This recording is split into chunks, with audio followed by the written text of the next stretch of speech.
Ah, the 80s. Music, video games, action movies, bad hairstyles. There isn't much this era didn't do, but boy, when they did it well. Nostalgia is a powerful emotion that often makes people long for the past. People tend to romanticize the time they grew up in, and for many, the 1980s were their formative years, filled with memories of youth and innocence. And Police Academy.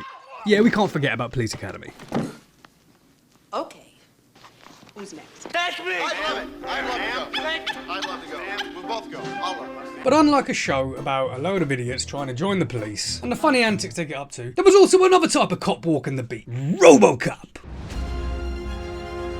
The entertainment industry often capitalises on nostalgia by creating remakes, reboots and adaptations of popular 1980s franchises.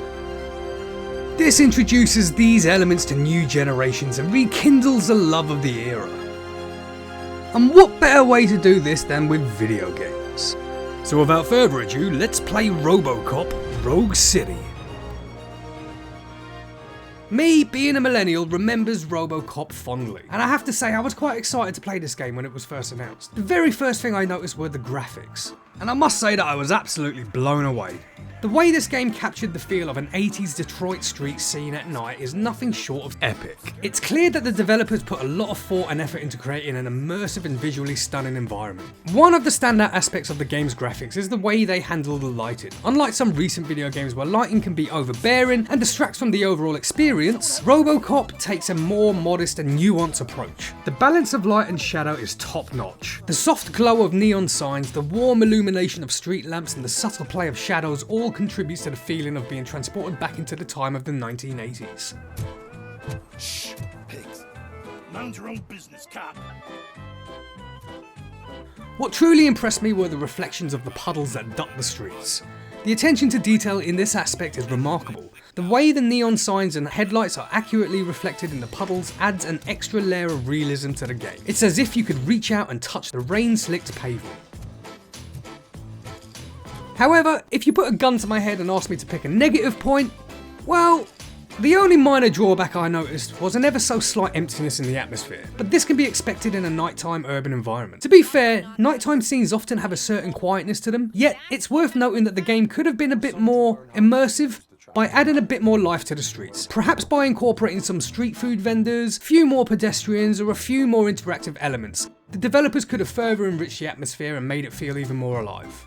In conclusion, Robocop stands out for its exceptional graphics that expertly capture the ambience of an 80s Detroit street scene at night. The thoughtful approach to lighting, the impeccable puddle reflections, and the overall attention to detail makes this game a visual treat. While a touch more liveliness on the streets could have elevated the atmosphere, it's a minor point in an otherwise outstanding graphical experience. The game's storyline runs in a way that feels right within the Robocop universe. The game brings to life the same characters and locations that we know from the movies, whether it's the badass Alex Murphy, the corrupt OCP, or the grimy streets of Detroit. All a great journey for a world I feel I've visited before. One of the aspects that truly sets Rogue City apart is the number of references and Easter eggs that pay homage to the movies. As I played through the game, I couldn't help but smile when I encountered these nostalgic nods to the film series. The creators put a lot of thought into placing these references, creating a sense of nostalgia and connection for die-hard fans of Robocop. Rogue City delivers a combat experience that's both thrilling and challenging, making you truly feel like the unstoppable force of justice that Robocop is known to be. The game's combat mechanics are a standout feature and they keep you on the edge of your seat throughout your mission to clean up the crime-ridden streets of Detroit. The sense of constantly being pitted against the odds is a common theme in this game. As you wade through hordes of scumbags and creeps, it often feels like you're outnumbered and outgunned. However, with your trusty auto pistol in hand, you always manage to outwit and outgun your enemy. This gives a satisfying underdog vibe that makes every successful encounter all the more rewarding. One of the things I liked about the combat is when you breach an area with civilians and hostages, time slows down, giving you the edge needed to take out the hostiles before they harm the innocent. This mechanism adds an extra layer of strategy to the combat and makes you feel like a true guardian of the city. Although it can prove challenging if you're anything like me and you've got the aim of an amputee with Parkinson's disease. There isn't much in the way of melee, but there's nothing like the feeling of grabbing an enemy by the neck, giving them the good news by launching them from a 20-story building and watching them plummet to become a pavement pizza. The option to turn up the gore level allows you to observe body parts being blown apart and provides a closer look at the internal workings of your enemies' heads. It's not for the faint of heart, but for those who enjoy a bit of over-the-top action, it adds an extra layer of entertainment to the combat. There are other weapons in the game that you can pick up, like shotguns and AKs, other pistols, but if you're anything like me, I go straight for the LMG whenever it's available. The game does have a sort of skill tree system that as you pick up experience points throughout your side quests and your main missions, you could use these to unlock new ways of killing your enemy. And finally, there is a way to upgrade your weapons, but this sort of system seems a little bit micromanaging and it wasn't really for me. The last thing I'm going to touch upon is Robocop's prime directives. What are your prime directives? Serve the public trust. Protect the innocent. Uphold the law. Okay, nothing disturbed.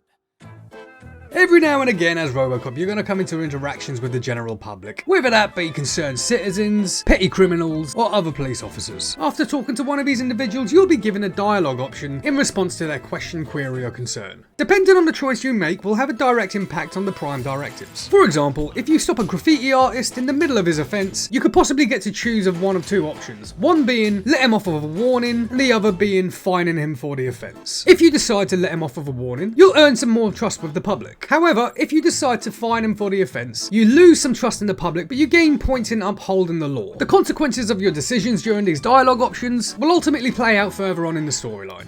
You are being fined $100 for the violation that you have committed. Are you crazy? I don't work. How am I supposed to pay for this? Failing to pay may result in serious consequences for your guardians. I'm guessing you're wondering what my honest opinion of the game is. I think it's really, really good. You have to remember that although it's priced as such, this isn't a AAA game. As far as I can tell, this is the first game that the developers have actually made. And they've done a really good job of it. How many AAA games have you played out there now that are absolutely filled with bugs, completely breaking the game, graphical errors and all sorts? I'm yet to come across any of that in this game. I also recently found out that the voice actor for Alex Murphy is no other than the same voice actor from the original movies, Peter Weller. The fact that they managed to get the original voice actor just adds that little bit of greatness to the game. So do I think you should buy the game? Yes. However, it's currently priced at $44.99 on the Steam store page, which I think is a little bit steep. As much as I'm enjoying the game, it does seem like there might be lacking a little bit of content there. If you have the money, by all means, I don't think you're going to be disappointed. Anyway, that comes to the end of the video. If you've liked what you saw, if you like my review, please let me know down in the comments. If there's anything you think I've missed out, let me know down in the comments, and also let me know down there if there's another video game you'd like me to review in the future. Please consider subscribing to my channel. Yeah, until next time, I've been Paddy, this has been Paddy Plays, peace out. Nothing wrong, you say. I say, nothing wrong in breaking criminal bones. Maybe we should all practice what we preach.